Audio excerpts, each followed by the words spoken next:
Hello বন্ধুরা, শতাব্দী simple লাইফস্টাইলে সবাইকে স্বাগত। আজকের দিনটা খুবই বাজে, আবার ভালোও লাগছে কারণ গরম পড়ছিল আস্তে আস্তে। তো আজকে সকাল মানে কাল রাত থেকেই বৃষ্টি হচ্ছে, তো বৃষ্টি এখনও থামেনি, সকাল থেকেই বৃষ্টি হচ্ছে। ওয়েদারটা তোমরা দেখতেই পাচ্ছ কেমন ওয়েদার, চারিদিকে জল, বৃষ্টি হচ্ছে। তো এই ওয়েদারে মানে রান্নাবান্না চলছে, আর পুচকুরা এইদিকে খেলাধুলা করছে। এই যে পুচকুদের খেলাধুলা চলছে। আমার ঘরের তো অবস্থা তোমরা জানোই। তো এই যে দুজনে মিলে রান্নাবাটি চলছে, দুই ভাই মিলে স্কুল যায়নি তার বৃষ্টির জন্য, রান্নাবাটি চলছে, আর আমার ওইদিকে রান্নাবান্না চলছে। তো আজকে কি রান্না করছি সেটাই তোমাদের সাথে শেয়ার করব।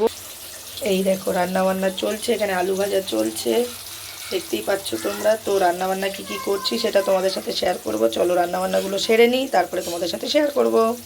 সম্পূর্ণ রান্নাটা হয়ে গেলে তোমাদেরকে দেখাবো কী রান্না করব। ওইখানে দেখতে পাচ্ছ ডিম রাখা আছে। তো কী রান্না করি সেটা তোমাদেরকে দেখাবো।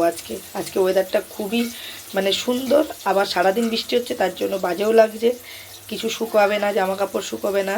তো যাই হোক, রান্নাবান্না হয়ে যাক, তারপরে তোমাদের সাথে শেয়ার করব। দেখো আবার দেখাচ্ছি, ওয়েদারটা খুবই বাজে, আকাশে মেঘ করে আছে, পুরো বৃষ্টি হচ্ছে।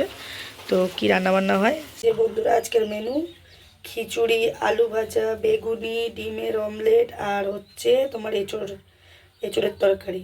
তাহলে আজকে এটাই করলাম, দেখে নাও। এই হচ্ছে আজকে আমার রেসিপি।